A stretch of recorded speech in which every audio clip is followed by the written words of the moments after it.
Yes, we're back here in stores where we can potentially witness history tonight. UConn coach Geno Auriemma at 1,216 wins, one more, and he would pass Tara Vanderveer for the most in D1 men or women's history. And when you think about the numbers, they're staggering in his 40th season. He's already beaten 291 other coaches and 179 other teams. And by the way, 127 teams have never, ever beaten him while at UConn. Earlier today, I caught up with Geno on the wins and the milestone he could potentially be breaking tonight.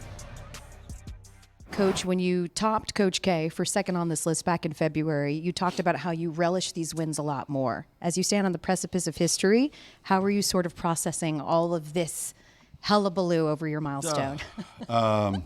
It's interesting because, you know, when you set a goal and then you reach your goal, like you're ecstatic, but this was never a goal. So as it goes on, you're just incredulous more than anything that you could be in this situation, because it's not something that you ever envisioned could ever happen.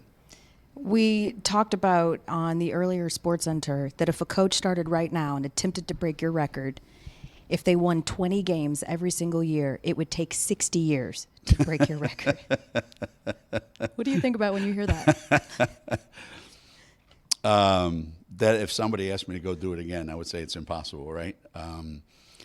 Yeah, in today's environment, it's hard. Coaches don't stay at their jobs very long. You know, schools are impatient. You know, we were very fortunate here. We had success. We had great backing. But yeah, I'm sure it'll hit me. It'll sink in a little more.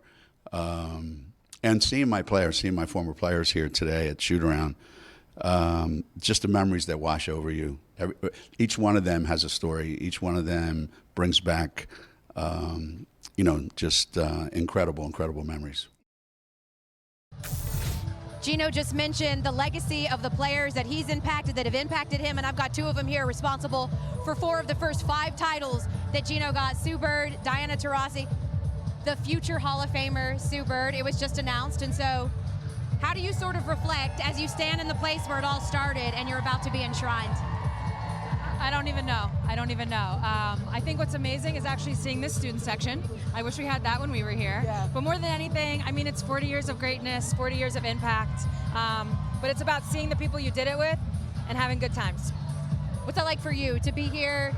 70 players, former players are going to be here. Like, how do you sort of feel when you come back to Gamble D? I mean, there's certain things when you talk about sports that probably will never happen again. Being in one place for 40 years, probably will never happen again. Well, are you going to retire? It might be you next. It might be next. I have something to say, though. Everyone's waiting. Dang, people want me to go that bad? Yeah, they just want to know. They just want to know. And not only that, to win that many games, to be that consistent, you know, I know we talk about a lot, his greatness and what coach has done to the game, but he just loves to compete. And I think, if anything, I've always taken that he wants to beat the next team. And I love that about him, and he still has that grind in him. Is there a seminal moment when you think about your time with Geno, a game, a lesson, a moment that sort of comes to mind when you introspect? Yeah, I mean, a lot, sadly. Usually they're us getting yelled at, but he would always say, and I actually talked about this recently, he would always say basketball is not a game of how to, it's a game of when to, because everybody knows how to shoot, how to dribble, how to do all the things, but do you know when to? And the reason why that one stuck is because A, it helped me in my basketball career, but B, it's something that you do and you find in life. Like, it's about when do you do the, when do you do the thing? So that one always stuck with me. I remember my freshman year. I didn't play the whole year. We had a couple injuries. He brings me to his office and he says, there's no age limit to being great. And I always thought about that, like, you think there's all these barriers to get to a certain place that you want to go to in life. There's no barriers. You just do what you have to do to get there. And when he said that to me, I went out there in the Final Four and played really well. I think you intended to do that. Really okay. worked. That really worked. You're like, it really worked. It's what you needed. I mean, listen, in the grand scheme of things, a 40-year career, you guys were fairly early on in his tenure, right? When you think about how long he's been here. How have you watched him evolve from the coach that coached you to the coach that's coaching this current crop of players? I mean, so every generation thinks that they had it the worst. Sure. So if Rebecca Lobo, Jen Rosati, yes. Jamel Elliott were standing here right now, they'd be like, oh, no, you guys had it easy. So when we got there, we thought we had it hard. The next generation we watch are like, oh no, y'all have it easy. So I think over time, what I've noticed is just a natural kind of like, not relaxing in terms of the competing, but just like picking his moments. But more than anything, he's adapted. You got to give him credit for that. Like what worked for Rebecca Lobo wasn't going to work for Dee. What worked for Dee wasn't going to work for Maya, so on and so forth. So the fact that he's been able to adapt year after year, generation after generation, to me is the most impressive. Yeah, I think we've seen the evolution of coach. You know, you're not the same person when you're 25, 45, 65, I could keep going. And he's been able to evolve with different generations.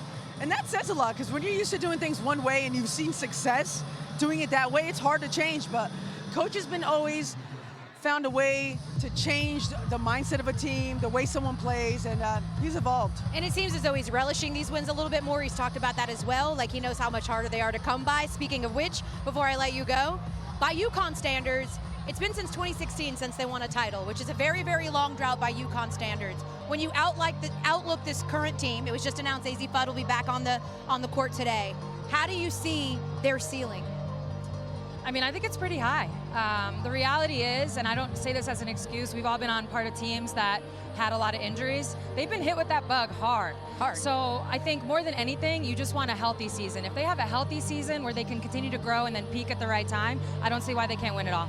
Ditto.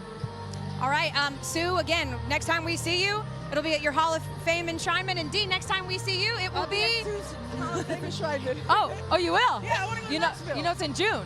In Knoxville. Yeah, during the WNBA that's actually during season. the WNBA season, so will you be able to go? I'm only playing home games, so I'll be able to go. All right. She took a red eye here, so maybe she'll take a red eye for that one. All right, we've got much more coming back here from Bird Diana Taruasi. Thank you so much for joining us. Have fun tonight. Hell.